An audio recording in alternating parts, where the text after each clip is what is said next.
ముఖ్యమంత్రి రేవంత్ రెడ్డి అమెరికా పర్యటన ముగించుకొని వచ్చిన వెంటనే రాష్ట్ర రాజకీయాలపై పూర్తి స్థాయిలో దృష్టి సారించారు. మున్సిపల్ ఎన్నికల నేపథ్యంలో సీఎం చేపడుతున్న ఈ కార్యక్రమాలు పార్టీకి బలాన్నిస్తాయని ఆ పార్టీ నేతలు చెబుతున్నారు. పీఈసీ జూమ్ సమావేశం, అవార్డు కార్యక్రమం, జిల్లాల పర్యటనలు, ఎన్నికల ప్రచార సభలతో ఆయన షెడ్యూల్ పూర్తి స్థాయిలో బిజీగా మారిపోయింది. సీఎం రేవంత్ రెడ్డి అమెరికా పర్యటన ముగించుకొని హైదరాబాద్కు చేరుకున్నారు. విదేశీ పర్యటనలో పెట్టుబడులు, అభివృద్ధి అంశాలపై కీలక చర్చలు జరిపిన సీఎం రాష్ట్రానికి వచ్చాక ఇక్కడ రాజకీయాలు, ఎన్నికల వ్యూహాలపై ఫోకస్ పెట్టారు. మున్సిపల్ ఎన్నికలు, పార్టీ వ్యూహరచన, ఎన్నికల ప్రచారంపై కీలక సమావేశాలు నిర్వహించనున్నారు. పీఈసీ జూమ్ ద్వారా ఆయన జిల్లాల పర్యటనలో ఎన్నికల ప్రచార సభలు నిర్వహించున్నారు. మున్సిపల్ ఎన్నికల నేపథ్యంలో సీఎం చేపడుతున్న ఈ కార్యక్రమాలు పార్టీకి బలాన్నిస్తాయని నేతలు భావిస్తున్నారు.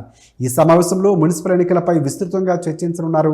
ముఖ్యంగా మున్సిపల్ ఎన్నికల వ్యూహం, పార్టీ బలోపేతానికి తీసుకోవాల్సిన చర్యలు, ఎన్నికల ప్రచారం ఎలా ఉండాలి, జిల్లాల వారీగా రాజకీయ పరిస్థితుల వంటి తదితర అంశాలపై చర్చ జరిగే అవకాశం ఉంది. రాబోయే ఎన్నికల్లో అత్యంత ప్రతిష్టాత్మకంగా తీసుకున్న పార్టీ వ్యూహరచనపై సీఎం స్వయంగా దృష్టి సారించినట్లు తెలుస్తోంది.